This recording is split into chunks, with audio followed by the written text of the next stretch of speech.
நீங்க உங்க கனவுகளை துரத்தும் போது எப்போதாவது ஏன் இவ்வளவு கஷ்டமா இருக்குதுன்னு நினைச்சிருக்கீங்களா? சுய ஒழுக்கம்னாலே கட்டுப்பாடு, தியாகம், சந்தோஷமின்மைன்னு நினைச்சு பயந்துருக்கீங்களா? ஆனா உண்மை அதற்கு நேர்மாறா இருக்குது. சுய ஒழுக்கம் உங்க வாழ்க்கைய சிறைப்படுத்துறதுக்காக இல்ல, அது உங்களை விடுவிக்கிறதுக்காக. உண்மையான சுதந்திரத்தையும் அளவில்லா சந்தோஷத்தையும் தருது இந்த ஒழுக்கம். இந்த தவறான கருத்துக்களை உடைச்சு உளவியல் ஆய்வுகள், மூளை அறிவியல், பிரபல நபர்களின் வெற்றி கதைகள் இது எல்லாத்தையும் பயன்படுத்தி சுய ஒழுக்கம் எப்படி உங்க வாழ்க்கையை மாத்தும்னு இந்த வீடியோல டீடைல்டா பார்க்க போறோம். உங்க தவறான எண்ணங்களை திருத்தி புதிய உத்வேகத்தை தரும் இந்த பதிவு. ரொம்ப பேசாம வீடியோக்குள்ள போயிடலாமா? ஹலோ மக்களே, நான் உங்கள் நண்பன் நேவர்ஸ். வெல்கம் டு தி சேனல் டாக்ஸிஸ் பாட்காஸ்ட். பகுதி 1. ஒழுக்கம் ஒரு கட்டுக்கதையா? பொதுவா சுய ஒழுக்கம்னா நமக்கு பிடிக்காத விஷயங்களை கூட நம்மளை நாமே கட்டாயப்படுத்தி செய்யறதுதான்னு நிறைய பேர் நினைச்சிட்டு இருப்பாங்க. ஒரு இலக்கை நிர்ணயிச்சு அதை நோக்கி தினமும் தொடர்ந்து வேலை செய்ய, நேரத்தை சரியா பயன்படுத்த, முக்கியமான வேலைக்கு முதலிடம் கொடுத்து கவனம் சிதறாம முடிக்க சுய ஒழுக்கம் ரொம்பவே முக்கியமா இருக்குது. இது ஒரு மனுஷனோட வளர்ச்சிக்கும் வாழ்க்கையில ஜெயிக்கிறதுக்கும் ரொம்பவே முக்கியமான விஷயம். வாழ்க்கையில ஒரு கட்டுப்பாடு இருந்தாதான் தப்பான வழிகள்ல போகாம நாமளாவே முடிவெடுத்து அந்த வழியில போக முடியும். நம்மளோட பலத்தையும் பலவீனத்தையும் நாமே சுய பரிசோதனை பண்ணிக்கிட்டா ஒழுக்கம் தானா வந்துரும்னு சொல்லுவாங்க. திருவள்ளுவர் ஒழுக்கம் விழுப்பம் தரலான், ஒழுக்கம் உயிரினும் ஓம்பப்படும் அப்படின்னு ஒழுக்கத்தோட பெருமையை அழுத்தமா சொல்லியிருக்கிறாரு. அதாவது ஒழுக்கம்ங்கிறது நம்ம உயிரை விட மேலானதுன்னு ஒரு ஆழமான கருத்தை இது உணர்த்துது. ஆனா இந்த பழங்கால புரிதலுக்கு பின்னால சுய ஒழுக்கத்தை பத்தி சில தப்பான கருத்துகளும் பரவி இருக்குது. அதுல ஒண்ணு, சுய ஒழுக்கம்னா கஷ்டப்பட்டு நம்மளை நாமே அடக்கிக்கிட்டு மட்டும்தான் அடைய முடியும்னு சொல்றது. ஆனா இந்த எண்ணம் சுத்தமா தப்பு. ஒரு விஷயம் நீடிக்கணும்னா அது கஷ்டத்துல இருந்து வராது, மாறாக நீங்க செய்யற விஷயத்து மேல இருக்கிற அன்பு, ஆர்வம், அதுக்கான ஆழமான நோக்கம் இதுல இருந்து தான் வரும். பெரிய நிபுணர்கள் என்ன சொல்றாங்கன்னா, ஒழுக்கமான வாழ்க்கைனா நமக்கு பிடிக்காததை செய்யறதில்ல, ஆனா நாம எப்படி ஒரு நபரா மாற விரும்புறோமோ அதுக்கான செயல்முறை தான் அது. ஒவ்வொரு விஷயமும் நம்மள நாம யாரா நம்புறோமோ அந்த அடையாளத்தை இன்னும் ஸ்ட்ராங் பண்ணும். உதாரணத்துக்கு ஒருத்தர் தன்னைய சோம்பேறி, ஒழுக்கமில்லாத ஆளுன்னு நினைச்சுக்கிட்டா ஜிம் போறது, காலையில சீக்கிரம் எந்திக்கிறது, இது எதையுமே ஒழுக்கமா செய்ய முடியாதவரால அவர் எந்த வேலையை செஞ்சாலும் ஒரு தண்டனை மாதிரி தான் தெரியும். அந்த செயலுக்கும் அவரோட சுய அடையாளத்துக்கும் உள்ளுக்குள்ள சண்டை உருவாகும். இந்த சண்டை மன அழுத்தத்தையும் நீண்ட காலத்துல தோல்வியையும் கொண்டு வரும். ஆனா அதே நபர் தன்னை உறுதியான இலக்கு சார்ந்த நபர்னு நம்ப ஆரம்பிச்சார்னா ஒழுக்கமான செயல்கள் அவருக்கு இயற்கையாகவும் சந்தோஷமாகவும் மாறும். இந்த உள்மாற்றம் வெளியில செய்யற வேலைகளை சுலபமாக்கும்.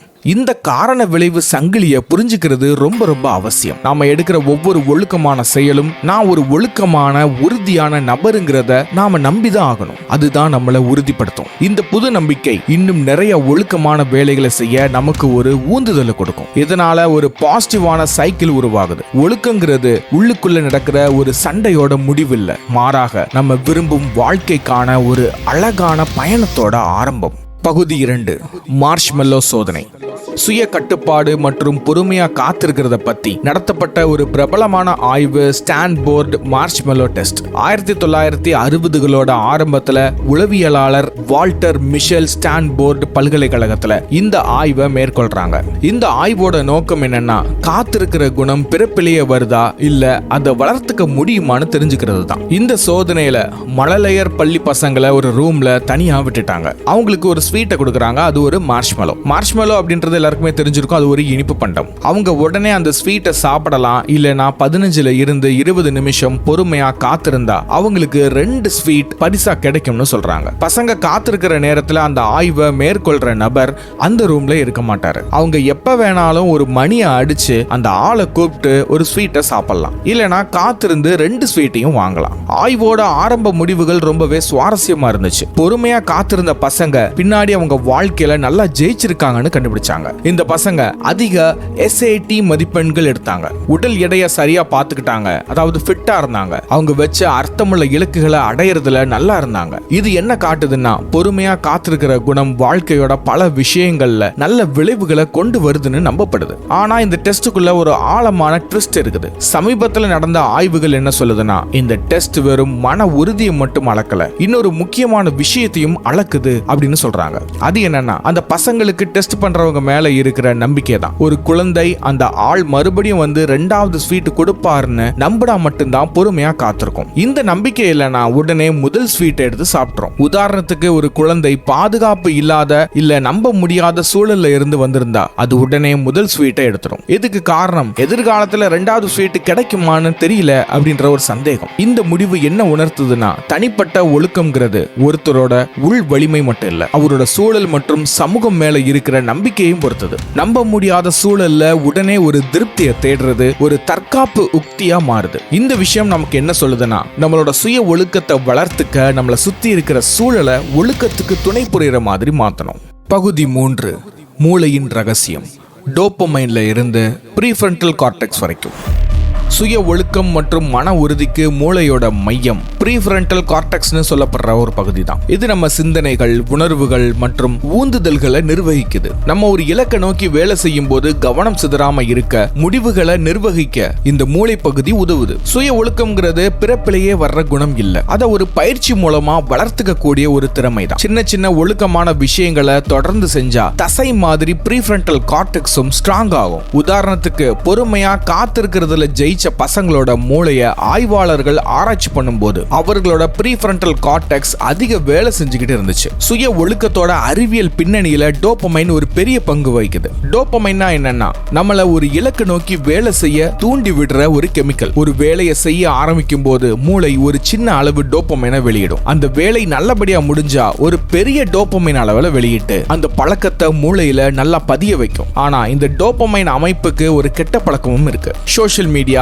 வீடியோ கேம்ஸ் இல்லனா நொறுக்கு தீனிகளை சாப்பிடுற மாதிரி உடனே திருப்தி தர விஷயங்கள் மூளையோட டோபமைன் அளவை வேகமாகவும் அதிகமாகவும் வெளியிடுது. இந்த டோபமைன் தொடர்ச்சியா அதிகமா வெளியேறதுனால மூளையோட அடிப்படை டோபமைன் அளவு காலப்போக்கில் குறைஞ்சிடும். இந்த நிலைமை வரும்போது மூளை நீண்ட கால இலக்குகளை தொடர்ந்து செய்ய மறுக்குது. அதாவது ஜிம் போறது, படிக்கிறது, புதுசா ஏதாவது கத்துக்கிறது சுவாரஸ்யமே இல்லாம ஆயிரும். கஷ்டமாகவும் நினைக்க தோணும். இதனால சோம்பேறித்தனம், மனசுல சோர்வு மற்றும் கவனச்சிதறல் அதிகமாயிடும். இந்த காரண விளைவு சங்கிலியை மாத்துறது சாத்தியம்தான். உடனே திருப்தி தர பழக்கங்களை குறைச்சிட்டு உடற்பயிற்சி கத்துக்கிறது, நீண்ட கால திட்டங்கள்ல கவனம் செலுத்துறது மாதிரி அடிப்படை டோபமைன் அளவை அதிகப்படுத்த உதவுற விஷயங்கள்ல ஈடுபடணும். இது நம்மளோட ஊந்துதலையும் கவனத்தையும் மேம்படுத்தும். இதனால சுய ஒழுக்கம்ங்கிறது இனி ஒரு போராட்டமா இல்லாம இலக்குகளை அடையிறதுக்கான ஒரு இயல்பான செயல்முறையா மாறும். பகுதி 4, சாதனையாளர்களின் தினசரி பழக்கங்கள். வெற்றிகரமான ஆட்களோட வாழ்க்கை முறையை ஆராய்ச்சி பார்த்தா அவங்களோட ஒழுக்கத்துக்கான அணுகுமுறைகள் தனித்துவமா தெரிஞ்சாலும் அதுல நிறைய பொதுவான விஷயங்களும் இருக்குது. மகாத்மா காந்தி, எலான் மஸ்க் மற்றும் கிறிஸ்டியானோ ரொனால்டோ இவங்க எல்லாரும் வெவ்வேறு துறைகள்ல இருந்தா கூட அவங்களுடைய ஒழுக்கம் ஒரு வாழ்க்கை தத்துவமாவே இருந்திருக்குது. மகாத்மா காந்தி தன்னோட வாழ்க்கையவே ஒரு ஒழுக்க பாடமா நினைச்சார். அவருடைய தினசரி பழக்க வழக்கங்கள் வெறும் சடங்குகள் இல்லை, ஆனா ஆரோக்கியமான அர்த்தமுள்ள வாழ்க்கையை அவர் வாழ்ந்தாரு. அவரு உண்ண வாழாமல் வாழ உண்பதே சிறந்தது அப்படின்ற கோட்பாட்டின்படி வாழ்ந்தாரு. காலையில சீக்கிரமா முழிக்கிறது, போதுமான அளவு தண்ணி குடிக்கிறது, யோகா மற்றும் உடற்பயிற்சி செய்யறது மற்றும் நார்ச்சத்துள்ள உணவை சாப்பிடுறது, இது எல்லாமே அவருடைய வாழ்க்கையில இருந்துச்சு. அவர் டீ, காஃபி மாதிரி டோபமைனை தூண்டுற பொருட்களை தவிர்த்தாரு. எலான் மஸ்கோட ஒழுக்கம் கடுமையா வேலை செய்யறது மற்றும் புதுமையா யோசிக்கிறத சார்ந்ததா இருந்துச்சு. அவர் ஒரே நேரத்துல பல வேலைகளை செய்யறது திறமையா இல்ல, அது வேலை செய்யற ஆற்றலை குறைச்சிடும்னு அழுத்தமா சொல்றாரு. பல கம்பெனிகளை அவர் நிர்வகிச்சாலும் ஒரு நேரத்துல ஒரு வேலையில மட்டும் கவனம் செலுத்தி தன்னுடைய உற்பத்தி திறனையும் படைப்பாற்றலையும் அதிகப்படுத்துறாரு. அதாவது ப்ரொடக்டிவிட்டியையும் கிரியேட்டிவிட்டியும் அதிகப்படுத்துறாரு. அதே மாதிரி கடந்த கால தோல்விகளை பத்தி யோசிக்கிறத அவர் வேஸ்ட்னு நினைக்கிறாரு. தோல்விங்கிறது ஒரு நிரந்தர தடை இல்ல, அது கத்துக்கிறதுக்கான ஒரு கருவிங்கிறது அவருடைய நம்பிக்கை. கிறிஸ்டியானோ ரொனால்டோவோட வாழ்க்கை உடலையும் மனசையும் மேனேஜ் பண்றதுக்கான ஒரு கலை படைப்பு. அவருடைய வெற்றி அவரோட கடுமையான பயிற்சி, கண்டிப்பான சாப்பாடு பழக்கம் மற்றும் போதுமான ஓய்வு, இது மேல இருக்கிற ஒழுக்கத்தால மட்டும்தான் சாத்தியமாச்சு. அவர் அதிகாலையில எழுந்து பயிற்சி செய்யறது, திட்டமிட்ட சாப்பாடை சாப்பிடுறது, நாள் முழுவதும் சில சின்ன சின்ன தூக்கங்களை எடுத்துக்கிறது மாதிரி தன்னோட உடலையும் மனசையும் ரொம்ப துல்லியமா நிர்வகிச்சாரு. இந்த ஒழுக்கம் அவரை உலகத்திலேயே ரொம்ப ஆரோக்கியமான விளையாட்டு வீரர்ல ஒருத்தரா மாத்துச்சு. இந்த 3 பெரிய சாதனையாளர்களோட வாழ்க்கையையும் ஒப்பிட்டு பார்க்கும்போது அவங்களோட ஒழுக்கத்துக்கு பின்னாடி இருக்கிற பொதுவான விஷயங்களை கண்டுபிடிக்கலாம். பகுதி 5, சுய ஒழுக்கம், உண்மையான சுதந்திரம். நிறைய பேர் சுய ஒழுக்கத்தை ஒரு கட்டுப்பாடு மாதிரி பாக்குறாங்க. அது ஒருத்தரோட வாழ்க்கைய சுருக்கி சந்தோஷமே இல்லாம மாத்துதுன்னு நம்புறாங்க. ஆனா இந்த பார்வை ரொம்பவே தப்பு. உண்மையிலேயே சுய ஒழுக்கம்ங்கிறது உண்மையான சுதந்திரத்துக்கு வழிவகுக்கும் ஒரு பாதை. இது சோம்பேறித்தனம், பயம் மற்றும் கவனக்குறைவுல இருந்து விடுபடுற சுதந்திரத்தை கொடுக்குது. ஒருத்தர் தன்னை ஒழுக்கத்தோட கட்டுப்படுத்த கத்துக்கிட்டா அவர் தன்னோட உணர்ச்சி மற்றும் நடத்தைய மேலாதிக்கம் செலுத்த முடியும். இது அவசர முடிவுகளை எடுக்காம அவரை விடுவிச்சு நிதானமாகவும் யோசிச்சும் வேலை செய்ய உதவுது. ஆய்வுகளின்படி சுய ஒழுக்கம்ங்கிறது நம்மளுடைய நுண்ணறிவு, அதாவது ஐக்யூவை விட ரொம்ப சிறந்ததுன்னு நிரூபிச்சிருக்காங்க. ஒரு ஆய்வு அதிக சுய ஒழுக்கம் கொண்ட இளைஞர்கள் படிப்புல அதிக மார்க்ஸ் இருக்கிறதாகவும் அவங்க நண்பர்களை விட நல்லா பெர்ஃபார்ம் பண்றதாகவும் சொல்றாங்க. அதே மாதிரி வாழ்க்கையோட முக்கியமான விஷயங்களான பண பாதுகாப்பு, உடல் ஆரோக்கியம் மற்றும் வேலையில வெற்றி அடையிறது, இது எல்லாத்தையும் சுய ஒழுக்கம் தான் தீர்மானிக்குதுன்னு சொல்றாங்க. சுய ஒழுக்கம் இல்லாதவர்களுக்கு ஒரு வேலையை செய்யாம தள்ளி போடுறது, அதாவது ப்ரொக்ராஸ்டினேஷன் பண்றது ஒரு பொதுவான பழக்கமா இருக்குதுன்னு சொல்றாங்க. இது உடனே மனசுக்கு நிம்மதியை கொடுத்தாலும் நீண்ட காலத்துல மன அழுத்தம், தாழ்வு மனப்பான்மை மற்றும் தோல்விக்கு வழிவகுக்குது. ஆனா சுய ஒழுக்கம் தானா முன்வந்து செயல்படுறதுக்கான ஊந்துதலை, அதாவது அட்டானமஸ் மோட்டிவேஷனை அதிகப்படுத்துது. இதனால சோம்பேறித்தனம் போய் மனசுல அமைதியும் அதிக கவனமும் உருவாகுது. இந்த காரணங்கள் ஒழுக்கம்ங்கிறது ஒரு தற்காலிக தண்டனை இல்ல, அது நீடிக்கிற சந்தோஷத்தையும் சுதந்திரத்தையும் உருவாக்கும் ஒரு சக்திங்கிறத தெளிவா சொல்லுது. பகுதி 6, நடைமுறை யுக்திகள்.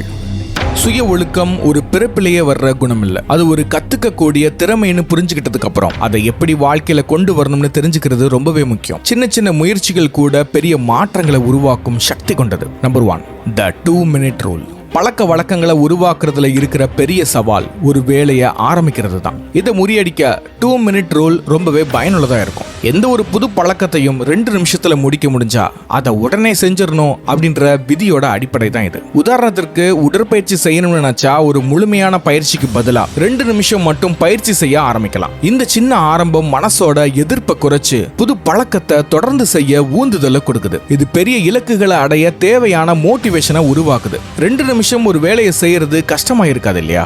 Number 2, time management techniques. நேரத்தை நிர்வாகம் பண்ற திறமை சுய ஒழுக்கத்துக்கு ரொம்பவே அவசியம். இதுக்காக பொமோடோரா மற்றும் 60 நிமிட முறைகளை பயன்படுத்தலாம். பொமோடோரா டெக்னிக், இந்த முறையை பத்தி நிறைய நம்ம பேசியிருக்கிறோம். ஒரு வேலையை 25 நிமிஷம் முழு கவனம் செலுத்தி வேலை செஞ்சு அதுக்கப்புறம் 5 நிமிடம் பிரேக் எடுக்கணும். இதை ரொட்டீனா 4 தடவை செய்யணும். அதுக்கப்புறம் ஒரு பெரிய பிரேக். இதை ரொட்டீனா செஞ்சா உங்க கவனம் சிதறாம இருக்கும், உற்பத்தி திறனை அதிகப்படுத்தும். இந்த முறை மன சோர்வை குறைச்சு வேலையை உற்சாகம் செய்ய உதவுது. 60 நிமிட முறை, the 60-minute method. இது ஒரு குறிப்பிட்ட முக்கியமான வேலையில 60 நிமிஷம் தொடர்ந்து தடை இல்லாம கவனம் செலுத்துறது தான். இந்த நேரத்துல கூட வேலை செய்யறவங்களோட கோரிக்கை, இமெயில், போன் கால்ஸ்னு எல்லாத்தையும் தவிர்த்து அந்த ஒரு வேலையில மட்டும் கவனம் செலுத்தணும். இந்த முறைகள்ல கண்டிப்பான விதிகள் இல்ல, ஆனா தனிப்பட்ட தேவைக்கு ஏத்த மாதிரி மாத்திக்கலாம். உதாரணத்துக்கு சில பேர் 50 நிமிஷம் வேலை செஞ்சு 10 நிமிஷம் பிரேக் எடுக்கலாம். அலாம் வச்சுக்கோங்க, இந்த டைம் வர இந்த வேலையை நான் கண்டிப்பா செய்வேன் அப்படின்னு சொல்லி பிரிச்சு வைங்க. அலாம் அடிச்சதும் கொஞ்ச நேரம் ரெஸ்ட் எடுங்க. நம்பர் 3, சூழலை அமைப்பது எப்படி? How to shape your environment. சுய ஒழுக்கத்துக்கான சண்டை நம்ம மனசுக்குள்ளேயே நடக்கிறது மட்டும் இல்ல, நம்மளை சுத்தி இருக்கிற இடத்துலயும் நடக்குது. கவனம் சிதறக்கூடிய விஷயங்களை நீக்கினா ஒழுக்கமான வாழ்க்கைக்கான கஷ்டம் குறையும். சோஷியல் மீடியாவோட நோட்டிபிகேஷனை ஆஃப் பண்ணி வைக்கிறது, டிவியை எடுத்து ஓரமா வைக்கிறது, இல்லைன்னா நெகட்டிவான ஆளுங்க கூட நேரத்தை செலவழிக்கிறத குறைக்கிறது மாதிரி விஷயங்கள் நம்ம முன்னேற்றத்துக்கு வழிவகுக்கும். நம்ம சூழலை நமக்கு சாதகமா அமைக்கிறது சுய ஒழுக்கத்துக்கான பாதையை சுலபமாக்குது. பொதுவா இந்த மாதிரி காரணங்கள் சாத்தியம் இல்லாத ஒண்ணா இருக்கும். ஏன்னா இந்த சூழல்ல நம்மளை தடுக்கிறவங்க எல்லாருமே நம்ம கூட நெருங்கி இருக்கிற ஒருத்தங்களா தான் இருப்பாங்க. அதெல்லாம் தாண்டி தான் நீங்க இந்த சூழலை அமைக்கணும். சுய ஒழுக்கம்ன்றது கஷ்டம் இல்ல, இல்லனா நம்மளை நாமே அடக்கிறது இல்லைங்கிறது இந்த விரிவான விளக்கம் உங்களுக்கு புரிய வச்சிருக்கோம். இது அறிவியல் பூர்வமா நிரூபிக்கப்பட்ட ஒரு திறமை. அதை வளர்த்துக்கலாம். ஒழுக்கம்ங்கிறது உண்மையான சுதந்திரத்துக்கு வழிவகுக்கும் ஒரு பாதை. அது சோம்பேறித்தனம் மற்றும் கவனக்குறைவுல இருந்து நம்மளை விடுவிச்சு நம்ம இலக்குகளை அடையிறதுக்கான சக்தியை நமக்கு கொடுக்குது. கடைசியா நம்மளை பத்தின நம்ம எண்ணத்தை மாத்துறது ரொம்பவே முக்கியம். நீங்க யாரா மாற விரும்புறீங்களோ அந்த நபரா மாற முடிவெடுங்க. ஒழுக்கம்ங்கிறது உங்க இலக்குகளை அடையிறதுக்கான கருவி மட்டும் இல்ல, அதை நீங்க யாரா மாற விரும்புறீங்களோ அந்த பயணமே ஒழுக்கம்னு சொல்லலாம். இந்த மாற்றத்தை ஏத்துக்கிறது கஷ்டமே இல்ல, அதுவே உண்மையான சந்தோஷம். அந்த சந்தோஷத்தை நீங்க முழுமையா அனுபவிங்க. வாழ்க்கையை ஒழுக்கத்தோட நல்ல மன நிறைவோட அனுபவிச்சு வாழுங்க. ஓகே, இந்த வீடியோல அவ்வளவுதான். இந்த வீடியோ உங்களுக்கு பிடிச்சிருந்துச்சுன்னா மறக்காம லைக் பண்ணுங்க. நம்ம சேனலுக்கு புதுசுனா சப்ஸ்கிரைப் பண்ணுங்க. ஓகே, சென்று வருகிறேன். நான் உங்கள் நண்பன் நேவஸ். Okay, by.